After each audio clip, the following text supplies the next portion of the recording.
Mini capsicum bonda ಮಾಡಲು ಮೊದಲಿಗೆ ಕ್ಯಾಪ್ಸಿಕಮನ್ನು ಚೆನ್ನಾಗಿ ತೊಳೆದುಕೊಳ್ಳಬೇಕು. ಇದು ದೊಡ್ಡ ಕ್ಯಾಪ್ಸಿಕಮ್ಗಿಂತ ಚಿಕ್ಕದು, ತುಂಬ ಖಾರ ಇರುತ್ತೆ. ಜಸ್ಟ್ ಲೈಕ್ ಚಿಲ್ಲಿ ಅಂತ ಹೇಳ್ಬೋದು, ಹಸಿಮೆಣಸಿನ್ಕಾಯಿ. ಇದನ್ನು ಈ ಥರ ಅಡ್ಡ ಮತ್ತು ಉದ್ದ ಕಟ್ ಮಾಡ್ಕೋಬೇಕು. ಈ ಥರ 4 ಆಗುತ್ತೆ. ಫುಲ್ಲು ಹೋಳಾಗಬಾರ್ದು, ಕೆಳಗಡೆ ಅಂಟ್ಕೊಂಡಿರಬೇಕು. ಖಾರ ಇರಬಾರ್ದು ಅಂತ ಅನ್ನೋದಕ್ಕೋಸ್ಕರ ಇದರಲ್ಲಿರೋ ಬೀಜನೆಲ್ಲ ತೆಕ್ಕೊಂಬಿಡಬೇಕು. ಆಗ ಖಾರ ಇರಲ್ಲ, ಇಲ್ಲಾಂದರೆ ಸಿಕ್ಕಾಪಟ್ಟೆ ಖಾರ ಇರುತ್ತೆ. ಖಾರ ನಮ್ಗೆ ಇಷ್ಟ ಅನ್ನೋರು ಹಾಗೇನೂ ಹಾಕ್ಕೋಬೋದು, ತೆಕ್ಕೊಳ್ಳೋ ಅವಶ್ಯಕತೆ ಇರಲ್ಲ. ಈ ಥರ ಎಲ್ಲ ಬೀಜಗಳನ್ನು ತೆಕ್ಕೊಂಡು 4 ಹೋಳುಗಳನ್ನು ಮಾಡಿಕೊಂಡು ಈ ಥರ ಸ್ಟಫಿಂಗ್ ಮಾಡ್ಕೊಳ್ಳೋಕ್ಕೆ ಕ್ಯಾಪ್ಸಿಕಮನ್ನು ರೆಡಿ ಮಾಡ್ಕೊಂಡಿದ್ದೀನಿ. ಇವಾಗ ಅದರೊಳಗೆ ಸ್ಟಫಿಂಗ್ ಮಾಡ್ಕೊಳ್ಳೋಕ್ಕೆ ಹುರಿಗಡಲೆ ಪುಡಿ, ಒಣ ಕೊಬ್ಬರಿ, ಜೀರಿಗೆ ಪುಡಿ, ಉಪ್ಪು ಮತ್ತು ನಿಂಬೆಹಣ್ಣಿನ ರಸ. ಇವೆಲ್ಲ ನಿಮ್ಮ ಹತ್ರ ಪುಡಿಗಳು ಇಲ್ಲ ಅಂತಂದರೆ ಮಿಕ್ಸಿ ಜಾರಲ್ಲಿ ಹುರಿಗಡಲೆ, ಒಣ ಕೊಬ್ಬರಿ, ಜೀರಿಗೆ, ಉಪ್ಪು, ನಿಂಬೆಹಣ್ಣಿನ ರಸ ಹಾಕಿ ಮಿಕ್ಸಿ ಮಾಡಿಕೊಂಡ್ರೆ ಪುಡಿ ರೆಡಿ ಆಗುತ್ತೆ. ಇವಾಗ ನೀವು ಕೊಬ್ಬರಿನ ಜಾಸ್ತಿ ಹಾಕ್ಕೋಬೋದು, ಹುರಿಗಡಲೆ ಆದರೂ ಜಾಸ್ತಿ ಹಾಕ್ಕೋಬೋದು. ನಾನು 2 ಈಕ್ವಲ್ ಹಾಕ್ಕೊಂಡು ಚೆನ್ನಾಗೆ ಕಲಿಸ್ಕೊತಾ ಇದ್ದೀನಿ. ಹುಳಿ ನೋಡಿಕೊಂಡು ಬೇಕಂದರೆ ಮತ್ತೆ ಸೇರಿಸ್ಕೋಬೋದು. ಇವಾಗ ಇದ್ರ ಒಳಗಡೆ ಈ ಪುಡಿನ ಚೆನ್ನಾಗಿ ಸ್ಟಫಿಂಗ್ ಮಾಡ್ಕೋಬೇಕು. ಎಲ್ಲ ಕ್ಯಾಪ್ಸಿಕಮ್ಗೆ ಈ ಥರ ಸ್ಟಫಿಂಗ್ ಮಾಡಿಕೊಂಡು ರೆಡಿ ಇಟ್ಕೊಂಡಿದ್ದೀನಿ. ಇವಾಗ ಪುಗ್ಗಿ ಮಾಡೋಕ್ಕೆ ಕಡಲೆ ಹಿಟ್ಟು ಬೇಕು. ಅದನ್ನು ಫಸ್ಟ್ ಚೆನ್ನಾಗಿ ಜರಡಿ ಮಾಡ್ಕೋಬೇಕು. ಜರಡಿ ಮಾಡ್ಕೊಂಡಿಲ್ಲ ಉಂಡೆ ಉಂಡೆ ಅಡ್ಡ ಬರುತ್ತೆ. ಇದಕ್ಕೆ ಸ್ವಲ್ಪ ಉಪ್ಪು, ಸೋಡಾ ಪುಡಿ, ಓಂಕಾಳು ಅಥವಾ ಅಜ್ವಾನ ಎಲ್ಲದನ್ನು ಹಾಕಿ ಚೆನ್ನಾಗಿ ಕಲಿಸ್ಕೋಬೇಕು. ಆಮೇಲೆ ಸ್ವಲ್ಪ ಸ್ವಲ್ಪ ನೀರನ್ನು ಆ್ಯಡ್ ಮಾಡ್ತಾ ಮಾಡ್ತಾ ಯಾವುದೇ ಉಂಡೆಗಳಿಲ್ಲದೆ ಥರ ಚೆನ್ನಾಗಿ ಕಲಿಸ್ಕೋಬೇಕು. ಅದು ನಾವು ಯಾವ ಥರ ನೀರಿರಬೇಕು ಗಟ್ಟಿ ಗೊತ್ತಾಗಬೇಕಂದ್ರೆ ಜಸ್ಟ್ ಒಂದು ಸ್ವಲ್ಪ ಕ್ಯಾಪ್ಸಿಕಮ್ ಹತ್ತಿ ನೋಡಿದ್ರೆ ಅದಕ್ಕೆ ಅಂಟ್ಕೋಬೇಕು.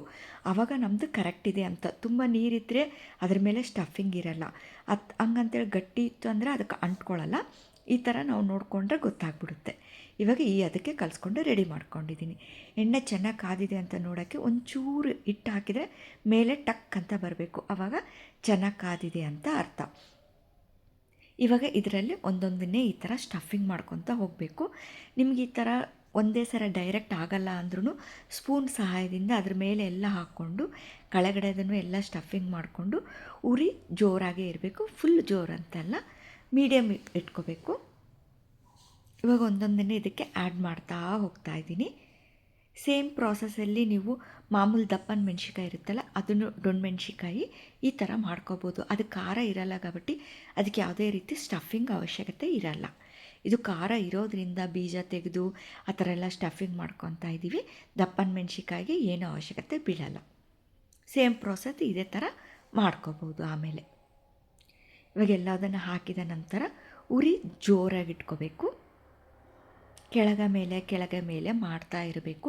ಇಲ್ಲಾಂದರೆ ಒಂದೇ ಕಡೆ ಕಂದು ಬಣ್ಣ ಬಂದುಬಿಡುತ್ತೆ. ಇವು ಖಾರದ ಮೆಣಸಿಕಾಯಿ ಆಗಿರೋದ್ರಿಂದ ನಾನು ಹಿಟ್ಟಲ್ಲಿ ಯಾವುದೇ ರೀತಿ ಖಾರ ಆ್ಯಡ್ ಮಾಡ್ಕೊಂಡಿಲ್ಲ. ದಪ್ಪನ ಮೆಣಸಿಕಾಯಿಗೆ ಬೇಕಾದರೆ ನೀವು ಖಾರ ಆ್ಯಡ್ ಮಾಡ್ಕೋಬೋದು. ಕಂದು ಬಣ್ಣ ಬರೋವರೆಗೂ ಕೆಳಗೆ ಮೇಲೆ ಮಾಡ್ತಾ ಇರಬೇಕು. ಎಲ್ಲ ಕಡೆ ಚೆನ್ನಾಗಿ ರೋಸ್ಟ್ ಆಗಬೇಕು. ಒಳಗಡೆ ಹಿಟ್ಟಿಟ್ಟು ಇರಬಾರ್ದು. ಮತ್ತು ಕ್ಯಾಪ್ಸಿಕಮನ್ನು ಚೆನ್ನಾಗಿ ಬೇಯಬೇಕು. ಹಾಗಾಗಿ ಚೆನ್ನಾಗಿ ಎಲ್ಲ ಕಡೆ ತಿರ್ಸ್ತಾ ಕಂದು ಬಣ್ಣ ಬರೋವರೆಗೂ ಚೆನ್ನಾಗಿ ಫ್ರೈ ಮಾಡ್ಕೋಬೇಕು. ಯಾವುದೇ ರೀತಿ ಎಣ್ಣೆ ಹಿಡಿಯಲ್ಲ. ಸಂಜೆ ಹೊತ್ತು ಸ್ನ್ಯಾಕ್ಸ್ಗೂ ಓಕೆ, ಪೂರಿ ಉಸ್ಲಿಗೂ ಓಕೆ, ಮಂಡಾಳ ಜೊತೆಗೂ ತಿನ್ನೋಕ್ಕೂ ಓಕೆ. ತುಂಬ ಟೇಸ್ಟಿಯಾಗಿರುತ್ತೆ. ಟ್ರೈ ಮಾಡಿ ನೋಡಿ. ಇವಾಗ ಇದು ಕಂದು ಬಣ್ಣ ಬಂದಿದೆ. ಇವಾಗ ಇದನ್ನು ಒಂದು ಜರಡಿ ಸಹಾಯದಿಂದ ತೆಗುತ್ತಾ ಇದ್ದೀನಿ. ಅದನ್ನು ಸ್ವಲ್ಪ ಸ್ಲ್ಯಾಂಟಾಗಿ ಇಡ್ತೀನಿ.